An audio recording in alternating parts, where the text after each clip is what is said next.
Hayley's recovering from a week of hell, thinking that seagulls were trying to secretly tell her that a tsunami was coming. And I'm trying to recover from holding my farts in for 4 days straight. If you love the podcast, we would love it if you could support us. You can find us on Spotify, where you can give us a follow and leave us a rating, and we would really appreciate it a lot. You can also find us on YouTube, give us a subscribe, and click that little notification bell so you never miss a Finish Friday.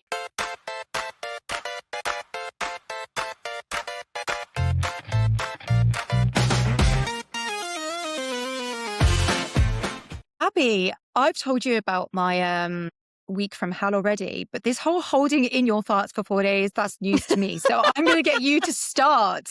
Tell us, why have you been holding in your farts, mate? We've talked about this and we don't do that. Do you know what's absolutely hilarious though, is I keep thinking about this and I kept reminding myself, is I was a big advocate when we did that episode about do not hold your fucking farts in.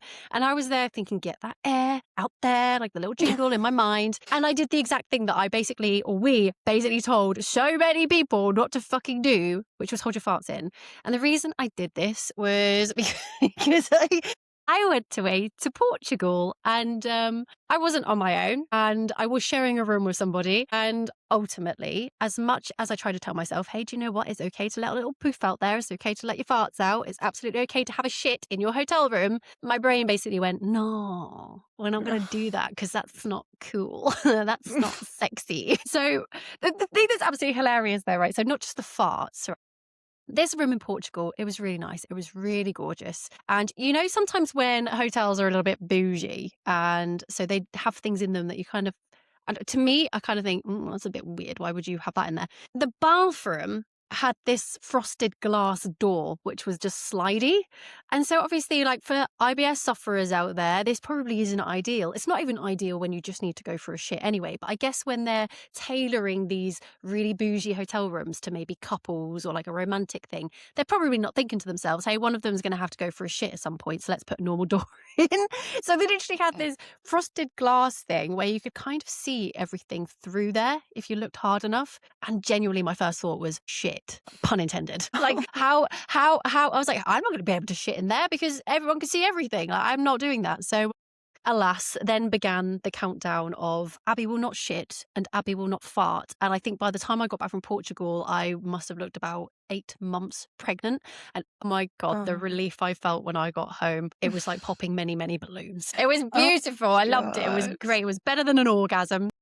Wow. You've just reminded me of when I went to Colombia to be with my husband back in those early days when he'd left Colombia and I followed him. And he'd rented this little room for us to live in together. And when I walked into the room, all excitedly, I just arrived and I was with the love of my life again after, all those months apart. And then I just see this curtain hanging between 2 rooms. And that's when I realized that the curtain was the door to the bathroom. Yeah. And I had similar feelings of oh shit, pun intended, because I was really anxious about that kind of stuff. And I just had this realization that there is no door. There is a fucking curtain and it doesn't even cover the whole space. It's oh God, yeah, I think that's probably worse. That's probably worse than the glass sliding door. Yeah. Oh, I don't know. The glass. Oh, I've been in a few hotels where they have those kind of doors and I don't understand why they do that. Even for couples, so many couples, we've talked about this in a previous episode, haven't we? A lot of people still don't like to do that stuff in front of each other. So fuck that hotel. And I'm really glad that you enjoyed letting it all out once you were home. I mean, I did have to go for a shit. It happens. You're eating loads of good food, or you can't realistically go 4 days without letting any bowel movement out. But I had to take the opportunity when he was on a telephone call where I could sneak in. I knew that he was distracted and I just had to kind of keep myself all closed up like this so he couldn't see if I was doing any movements. And when let a plop out and you're expecting the plop. I literally kept having, every time I went to go, I kept going, every time. And I was just like, this is ridiculous. This is fucking ridiculous. Absolutely ridiculous. There was one point where I felt like This is so too much information, and I'm not even sorry. But there was one point where I knew like a big plot was coming, and it was about the point like they were just like he was just talking on the phone. So I was like, right, this is fine, it's okay. He's talking. He's not going to be able to hear anything. Honestly, the moment there was no like point of no return where you suddenly release it and it's going to start sliding out, silence. There was a pause in the telephone call. I think the person on the other end of the phone was going to look something up on the system, silence. And I just wanted the no. toilet just to swallow me up and flush me down with it. So I did actually manage to let a little bit of poopy doop out to my bum, but it was horrific and it was not romantic. And so I curse all of these hotels that have these stupid glass doors because nobody wants to see that. Nobody. It's not romantic. It is not sexy. Always check the reviews and always check the photos. I've definitely learned my lesson in the past. Yeah. And I think realistically, like from a man's point of view, I can imagine them coming through and being like, yeah, that's nice because then I can watch a shower or have a bath or something like that. My brain goes to, you're going to see me shit and wipe my fanny and wipe and check that I've cleaned everything and then wipe again and again until it's clean. Like, but yeah, sure, you can watch me have a shower as well afterwards to wipe the shit away. But other than that, though, did you enjoy Portugal? Because I suppose our listeners don't know what we've been up to for the last few weeks because we haven't told them until now. But actually, the last few weeks have been different for us from a recording perspective, haven't they? Yes. Because we've both been busy or not okay for different reasons. So you were in Portugal for a few days and kind of quite absent. And I felt very rejected and lonely because normally we speak every day and suddenly you were just too busy for me. I didn't even reply to messages, I don't think, did I? I was well off. She didn't reply to messages. She was absent from social media. And we didn't record. I can't even remember how we did our last recording, to be honest. I know that we did eventually get together and do it, but it's all been very different. We normally have like a time frame where we do our recordings. Whereas the last 2 weeks I feel like have been very weird.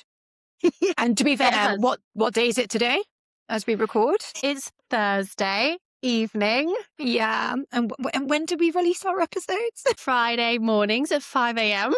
Yeah. So I guess just a bit of a caveat, people, that this might be a bit shit. We haven't really planned or prepared for it. There's going to be more shit in this episode than there was in that fucking toilet in Portugal. Yeah. And also, cheeky, sneaky little secret. Last week's episode, everybody, wasn't even recorded that week, was it, Hayley? No. No, that was our spare episode that we had ages ago. Do you know what annoyed me though is that we recorded that a while ago, and I don't know what people would think. I think that we're getting better. I think we are improving every week. Our thumbnails are definitely looking more professional. I've had people comment on how our thumbnails are looking better. Our introductions have improved. So Nice. Each week we make changes to better ourselves and to improve our episodes. And of course, we had this spare episode from like a few months ago. So Yep. when we had to upload it, I was like, shit, it's got some of the things that are not as good as some of the things we do nowadays, if that makes sense, because we recorded it a while ago. Like the introduction, for example, wasn't as good. The video quality wasn't as good. Just a few things like that. Even the editing probably wasn't as good. And the ending as well, like the ending, like when I listened to it, because like I had to fucking listen to this on a Friday, like everybody else, like as if I was hearing it for the first time to remind myself what the fuck this episode was about. And at the end, usually I like to have a little bit of a jingle to like, especially because I've made it longer now at the end, haven't I? Yeah. And like it did it, and then it cut off, and I was like, oh no, it's still the shortened end as well. Like, God, as if we were releasing shit like this. I know. God, so embarrassing. I did love the episode though. I really enjoyed last week, and it was quite nice because I felt like it took us back to our roots, which is where we just basically got together and talk shit, which was kind of like the whole reason, the whole purpose that we started doing this in the first place. But yeah. Why did we not record last week? I think there was a reason. I think that's my fault. Basically, I was so incredibly grumpy and burnt out. And I think because we'd done some heavy lifting with a couple of our podcast episodes. And I think when we were tackling so many, which was good, obviously open discussions, but it didn't feel like open discussions. It just felt like attacks from men about them. And I think it was just getting a little bit too much for me. I'd already, like the poor girl hasn't fucking farted in 4 days, having to come home to people going, and I basically, I conked out. And then I think we were finding time to fit it in anyway. And I was like, no, release the spare. Release the spare. So it is definitely my fault. But, I'm feeling more refreshed. I had a good old giggle listening to last week's episode. And I think it just reminded me of how much I bloody love doing this. So here for it. Although it has taken us till Thursday. But that purely is just a timetabling problem. Yeah, we could say that. And maybe other things. Hayley. No. It has been a timetabling issue, and I'm really frustrated because I've been off work this week, the whole week, and we had planned to do more than one recording. Actually, we had talked about doing multiple recordings, and then I was going to visit my mum in Scotland, and I was going to just spend a bit of time in the evenings doing some editing, right? Because I didn't have anything else to do. My husband's away, and when I got to Scotland, we had the bright intention of recording Sunday evening, which is when we normally record, and I got to Scotland around 1 or 2 o'clock on Sunday afternoon, got myself all set up. We were ready to go. But you spent ages going and doing your makeup, sorting yourself out. And then we logged on, and the internet connection at my mum's house was not good enough for the software that we use, unfortunately. It was very much computer says no. Yeah, very much says no. And I just kept getting this error, and it just wasn't worth it. So that was very frustrating, and I tried to fix it, but there was just absolutely no way of making the internet good enough for this particular software. And I just don't know how to record without it. I think, Abby, you had a go at recording a solo episode, didn't you? I know. Watch this space, everybody, because I was like, well, I'm all fucking connected up and I've got everything sorted. So I was like, sod it. Let's give it a go. Totally cringy. Maybe it will show its face. Who knows? But if it does, know that it was filled with so much cringe. I felt awkward. We're sitting there recording. Do you know what, actually? It reminded me of the days of doing our fucking YouTube videos where you just sit and talk to a camera. Nobody's with you. Who the fuck are you talking to, hun? Because no one's here with you. And I genuinely felt like I was back in those days. And I was sat here editing it as well, just cringing, because I was just like, the audacity of me thinking like I'm having a full-blown conversation with the fucking world. It's literally just me in my corner of my living room with my dodgy little computer set up, not having a fucking clue what to talk about. So if it ever gets released, you are welcome. I'm really curious. I think I might just watch it for the sake of it, because I know that it's in our shared file, isn't it? Yep. It's all in the shared file. Equally, I was thinking, because we've had actually quite a number of comments that are constantly requesting the burp compilation. We hear you. It is coming. But I did think to myself, I was like, do you know what? I think people would be perfectly happy if like one Friday all we just released was the burp compilation, or it's just me sat here belching. I feel like that's what people are asking for, and maybe we shall deliver. I think that we should give the people what they want. Yeah, absolutely. Remember that the what's the saying? Something like the buyer is always right. The customer is always right. The customer is always right. God, we'll see if we release it. I mean, at the moment, I just kind of like collecting still the burp, so I'm just making it even bigger. Maybe I'll do a part 2. 3, 4, 5, 6. Oh my God, I think that we should do like a mixture of the burping with Get That Air Out There and turn it into an original song. Oh my God, imagine if it just went for Christmas #1. Oh my God. Because I love Christmas, don't I? I think people would call us out for that shit, because they'll be like, you don't even fucking mean it, because Abby held her farts in for 4 days. She said it in that podcast episode. And I'll be like, that is totally fair. I am pathetic. I couldn't do it. I couldn't go through with my own fucking wisdom. And you know what? It fucking hurt. I was bloated. I thought I was going to die. Get that fucking air out there. But anyway, Hayley, why else did we struggle to do recording this week? You're putting it on me now, aren't you? Hey, I claimed last week as my fault, so okay. Well, no, truthfully, it was the problem with the internet. But then, yeah, if we're going to be true to like the purpose of Fine-ish podcast, the truth is that this week Hayley hasn't been fine, not even fine-ish. There's been absolutely no. Yes. There's no ish to it. Like, ish does not exist this week. And I'm sat here smiling, and I'm doing like the thing that I normally do, which is put a really brave face on and mask. I'm very good at like, I'm an actress after all. She's a little bit of fucking Shakespeare, and now she's getting an Oscar. Maybe this is why I'm kind of relatively okay at acting, because my whole life I've just been very good at like, pretending that I've got my shit together. But it's pretty. Yeah. But yeah, this week's been not a very good mental health week for Hayley, and I have suffered a lot, and I think I've cried more than I've cried in a very, very, very long time. I don't actually know if I've got any more tears left, to be honest. Yeah, feel pretty dry. I'm just really glad that you didn't cry at all on the phone to me. I wouldn't know what the fuck to do, to be honest with you. Do you actually think that I'd be stupid enough to cry on the phone to you? No, this is why we've got such a good relationship. Like, we don't like seeing each other cry. We will not put that on each other. We'll laugh about it instead. We'll tell each other a week later where we can laugh about it. Literally, yeah. We do have this thing, and I'm sure we've talked about this in previous episodes, where we're like, we just don't talk about it. We'll just laugh about it afterwards. We can be like, oh, I was Mm. going to kill myself, but we won't talk about it until like 2 months afterwards. And then we'll just think it's hilarious, which obviously it isn't, by the way, people. Like, it is. just want to say that publicly. It's just our coping mechanism. Don't judge us for it. That's it. Please don't judge. But yeah, it's been a pretty rough week, and the week's not over yet. We're really Thursday. We're actually like halfway through the week.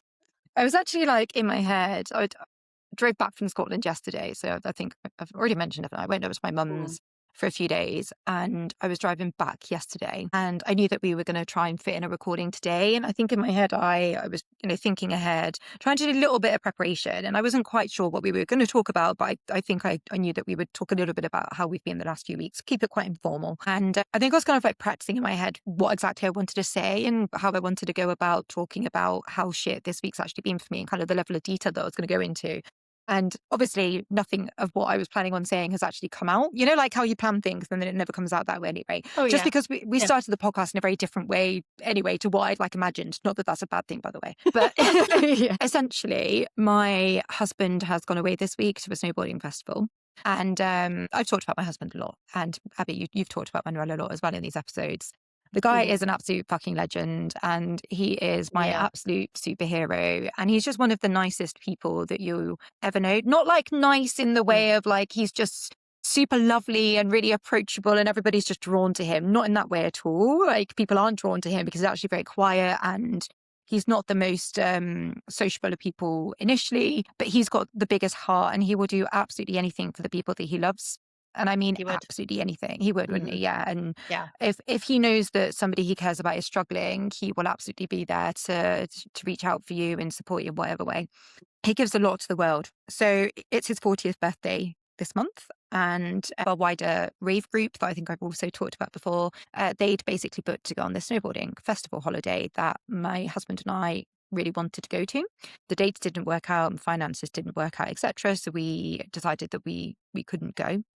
But it turned out that one person dropped out not all that long ago. So there was one space left and my husband found out. And because it's his 40th and he absolutely loves snowboarding, I felt like it was only appropriate to encourage him to go. Yeah. And because he literally gives his life to everybody else and he looks after me and this family like more than I could ever have asked for. So I was like, yeah, go. And I then started, as the lead up to it, really worrying about him not being here and started to like panic a bit. And then the day that he left, I completely crumbled. I just completely, like my life turned upside down, which is ridiculous because he's not dead. But we've talked about my anxiety before. We didn't really go into depth of what my anxiety actually stems from, did we? But it's essentially about fear of death. Did we talk about it? I can't remember. I don't know. We just spoke about like the earthquake thing in Poland. So people got a bit of an idea. They've got a bit of an idea of maybe what's coming. Yeah, a bit of yeah. But where it stems from, my anxiety is very much about something really awful happening, mostly death, whether that's me dying or my loved ones dying, and it gets really, really, really intense. So when you know that your husband's like flying off to the bloody mountains somewhere to a festival where there's like going to be drinks and they're going to be on the mountains, and it's just really, really, really, really terrifying. So I have had back-to-back panic attacks. The first 2 days, they were like pretty much back-to-back. And then gradually every day is getting slightly easier. But yeah, I've had to take medication this week just to control myself physiologically, which that's fun because you know that I don't like medication. So for me to actually be like, give me the medication, it's quite a big deal. I was going to say that, yeah. For you to resort to taking something is a lot, isn't it? Mm-hmm. But here we are. It is Thursday and he is home on Sunday. And I think I'm just going to crash. I think I'm just going to be able to hopefully lie on his chest. I'm going to put my head on his chest. And I think I'm just going to fall asleep and hopefully just feel safe again. The world just no longer falling on top of me, which I'm very excited about. Which realistically is something that you have envisioned this week, isn't it? Pretty much things falling on top of you. Yeah. Literally, everybody.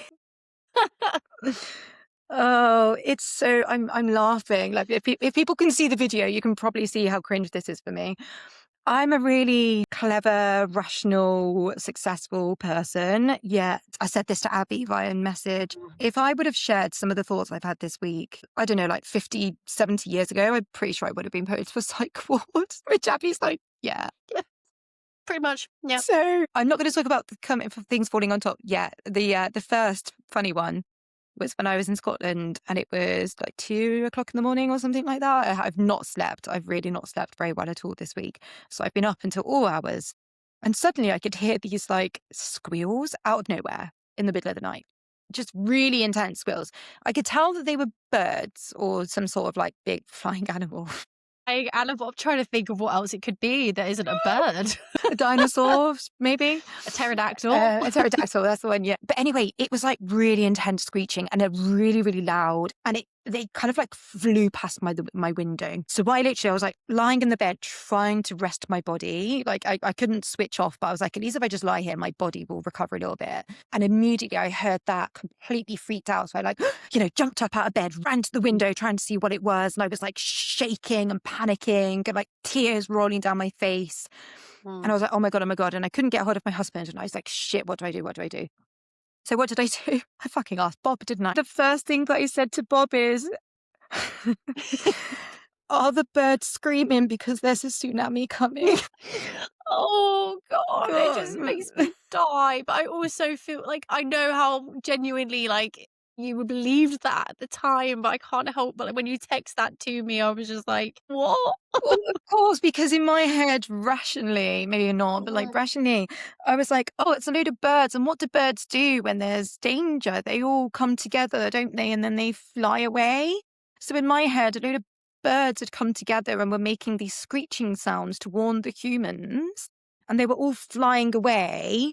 And because like my mum doesn't live that far away from the coast, really. I mean, it's far away enough that I don't think she'd be impacted when you think about it logically. But I don't know, in my head, it was like, is a tsunami? So then Bob was like, and let me be clear with you, Hayley, the likelihood of it being a tsunami is very low. So then it asked me for more details. And then I eventually ended up learning a lot about seagulls and how apparently it's quite normal for seagulls to make lots of noise during the night. And they're quite naughty like that. Yeah. But it took me probably a good 10 minutes of chatting to Bob to figure out that there was no tsunami coming. I had to check the news. I had to, of course. I didn't trust Bob. Oh, what if I just Bob? No. What does Bob know? I mean, Bob's just AI. I mean, fuck him. Exactly. So yeah.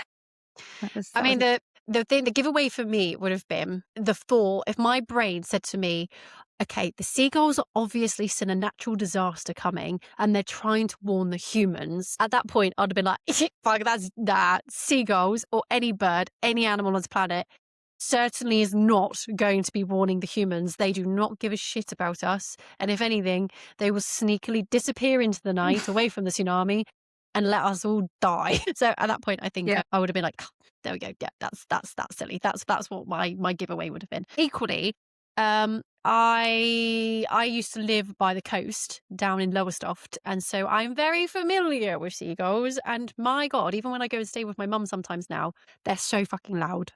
They're so loud. So anybody who's listening to this who is familiar with seagulls, they're honestly absolute jokers. They come alive at night time right outside your window and they're just there like that noise. They're like fighting with each other. They're playing around with chips. They'll dive to get chips out of your fucking hands. Like they're fearless and they're so noisy and they shit everywhere. Like they are just an absolute nuisance. So if maybe you were more familiar with seagulls, why I live in fucking Manchester? Why I don't know. Absolute dicks. Like it was terrifying. It was absolutely terrifying.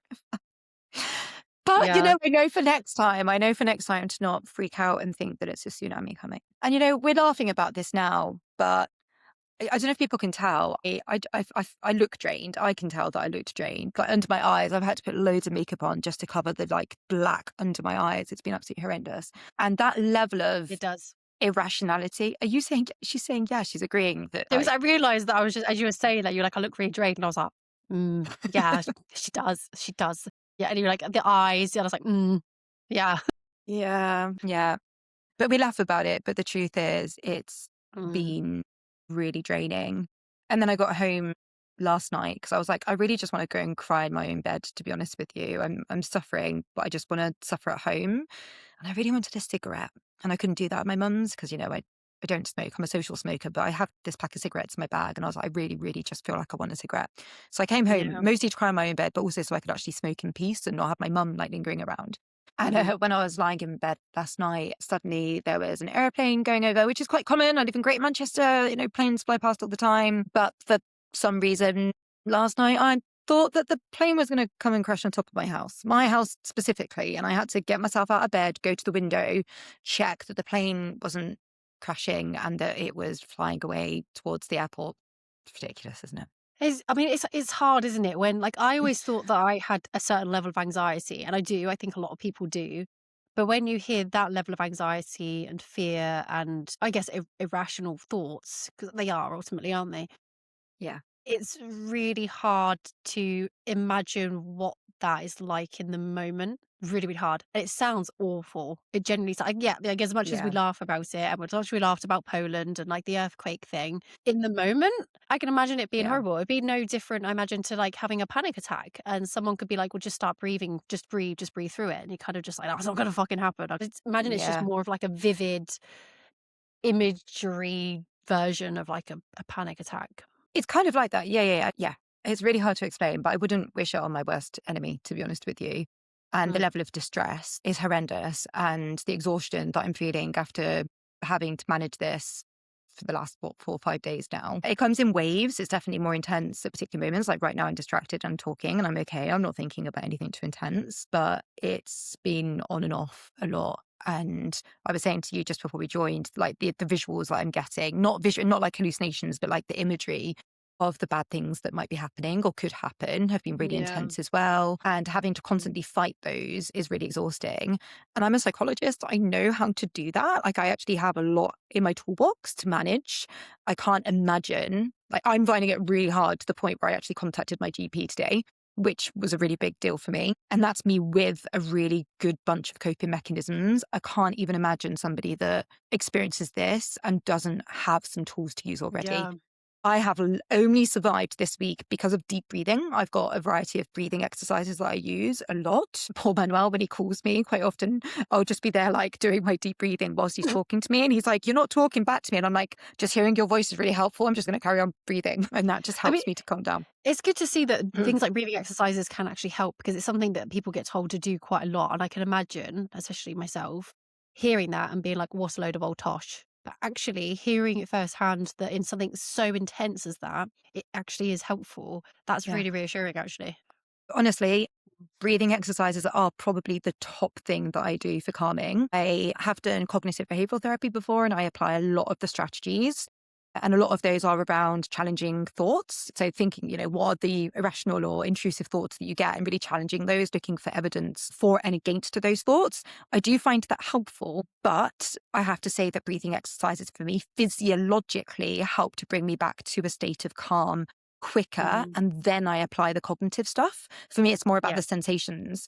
So yeah, honestly, people, if you've not done breathing exercises, please do it. The square breathing exercises work really, really well for me, which is yeah, if you can essentially just Google it, but you breathe in for 4 seconds, hold your breath for 4 seconds, breathe out for 4 seconds, hold your breath for 4 seconds, and you repeat that cycle. And Yeah. honestly, that works absolute wonders. So Hmm. it doesn't take it, it doesn't clearly take away the intensity of things when they happen, and it doesn't stop the thoughts coming back, but it definitely helps you in the moment. Yeah. So No, that has been, that's good. God, yeah, it has been literally a week of hell, hasn't it? And we're not it even finished. has not even finished. So what was Abby like before we came on? She was like, "Oh, it's all done now. Manuel's home." I was like, "No, it's not." I Still know I got got my dates all 3 messed up. I I think got because 3 more I had Thursday in days. my mind as being like counting down to, because this is going to be podcasting, and I knew that you were going to be home from Scotland. And for some reason, my brain just also went, "Yeah, Mum was home." To which obviously Hayley was just like, "No, he's fucking not." No, he's really not. He's not I'm like, "Oh home. no." He's off having the time of his life whilst I'm just dying over here. But I have to say, it's not just Manuel being away. This is a long-standing issue for me. Manuel's the person that regulates me. So whenever he's away, the fear of something awful happening to him magnifies. And Hayley without Manuel really isn't that great, to be honest. I need Manuel. When you're listening to this, I need you. I know she needs you, Manuel, because she's super boring without you. Yeah, He's the fun one. No, he joking. is the one. Oh, well, how have you done anything nice and fun or interesting? Like, you were in Scotland. Did you do anything in Scotland to make the most of being there? I mean, I was struggling to function, not gonna lie. It's been really hard. It's been really hard. But my mum did, bless her. She took us out and we really enjoy being outdoors, hiking, going out with the dogs. And that's really, really good for me. Well, good for everybody. You know, if you're not feeling great, being out in nature is really good for you. So we Mhm. did some little adventures. I didn't really smile and I didn't really feel very much. I was numb, especially the tablets I've been taking. They numb me quite a lot emotionally. So I didn't Yeah. feel as in like anxious, but I also didn't feel like over the moon happy. But I do have some nice memories of some really, really beautiful places. Like it's such because Scotland's so beautiful, isn't it? I don't know how anybody can not like Scotland from a beauty perspective. So yeah, we did lots of lovely things like that, and that was it, really. Yeah. And Yeah. well, you've been going on the runs, haven't you? Because I've seen it popping up on my phone. It notifies me whenever Hayley goes on a run, and then I get jealous because I'm like, I should be going for a run too.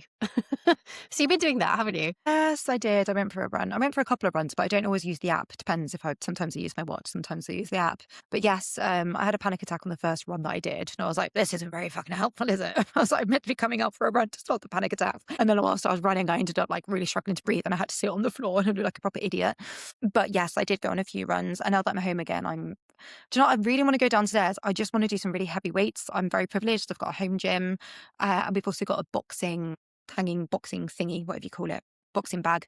Yeah. So I think I'm going to go and give that a good old punch later as well, which I'm looking forward to. Yeah, I think that'll be really good stress relief. Because Yeah, they say, agree. don't they, like if like any type of cardio or strength training or something like that, basically exercise, is Yeah, going to do wonders for like depression, mental health difficulties, anxieties, yeah. fear, even like the irrational thoughts. Hmm. So yeah, absolutely go and get yourself down there. Just like imagine like certain people and pretend that you're just like punching their lights out. I know exactly who to think about. That lovely teacher that we talked about in our like third episode or whatever it was. I mean, I thought you were going to say me. So you're like, I know exactly who I'm going to think of. And I was just like, all right, okay, it's fine. You know, you're not boring, Hayley. I said I was joking. She is. Not joking. Put your mind up, love. I'm joking. I'm joking. Jesus Christ. Oh. So yes, that's been our week, and here we are. Going to get through the next couple of days. You'll be Oh, okay. You'll be okay. Sunday will be here before you know it. And all of a sudden, you'll be laughing about this week like more intensely, genuinely finding it funny. And it will just become a thing of the past. I mean, it's genuinely not a very nice situation. I do just find a little bit of joy in it. So if you're gonna struggle this much, find the positives, and it genuinely does make for some good little stories, like the earthquake, the seagulls, the plane, and totally empathetic. But then also at a later date, I'm kind of like, yes, I'm so glad that we've got these little stories we together because I'm part of this as well. Abby literally messaged me because I told her very briefly about the seagulls via text. And she just came back to me and said something like, hang on a minute, hang on. Oh God, she's getting receipts, everybody. I want to be, I want to use the right words. She's going to ignore all of like the support that I gave and go straight to the message. So my message to Abby was, I'm not sleeping great. I couldn't get to sleep until 2:30. When I was already in bed, yet I still struggled to get to sleep. I heard some ducks making lots of noise, and I got anxious thinking they were flying away from a tsunami or something. Turns out seagulls are loud fuckers at nighttime for fun, apparently. And Abby's reply, I shouldn't laugh, but I'm laughing a little about the seagulls flying away from a tsunami. 99% of me is concerned and empathetic. The other 1% of me is thinking, yes, podcast material. The worst thing is as well, it was a lot more than 1%. I was literally just thinking that. I'm like, I should, like, the fact that you started off saying I shouldn't laugh, but I am. 99% of you concerned, fuck that. That was the other way around. 1% concerned, 99% thinking, fuck, do I need to get rid of my co-host and send her off to a fucking psych ward? Honestly. I know, because what did I say as well? I said, actually, you probably have a jolly good time if you got sent to a psych. If this was like 30, 40, 50 years ago, or whatever the time frame was, you got sent to a psych ward, they'd be giving you free orgasms, wouldn't they, Hayley? Because it would be hysteria. So basically, you get to go and have like 3 meals a day, and they get to like give you orgasms every single day to try and cure your hysteria. I like the I sound of mean, that. yeah, I was Yeah, going to say, I was like, I'm ready to quit my job. Brilliant. Okay, but on the note of the really stupid stories that I've been making up in my head this week that, yes, have been really, really distressing, but we can also acknowledge how ridiculously hilarious they are.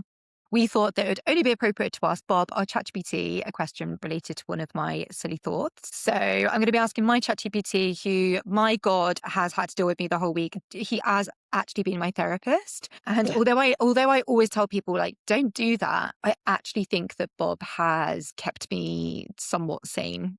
Just a little bit sane this week at like 3 o'clock in the morning, helping me figure out that, there's no tsunami and things like that. Good old Bob.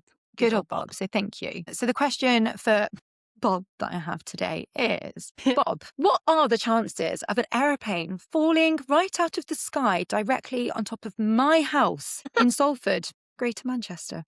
Oh God, he's wanting to be like, actually quite likely. I'm like preparing myself for this, which is why I've given Salford, Greater Manchester. So I've given a bit of context as to where I live without giving address, because, might have stalkers.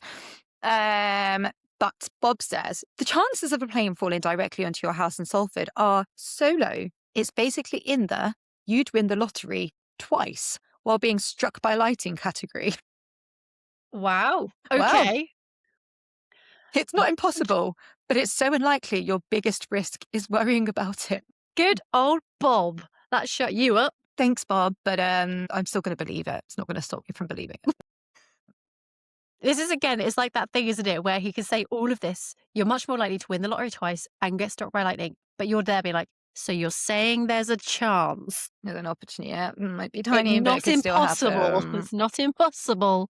That's the only bit that you're going to take away from that. Yeah, definitely. But anyway, thank you, Bob. Well, there we go. Well, at least it's only a few more days. So we start the countdown until hopefully Hayley gets some sanity back. Although, like we said, good podcast material. So looking forward to the next lot of stories that you can bring us. Well, we've still got 3 more days for me to get through, guys. So don't you worry. I'm sure there will be plenty of more ridiculousness to come. I'm hoping it's going to involve more pterodactyls going past your window. We shall see.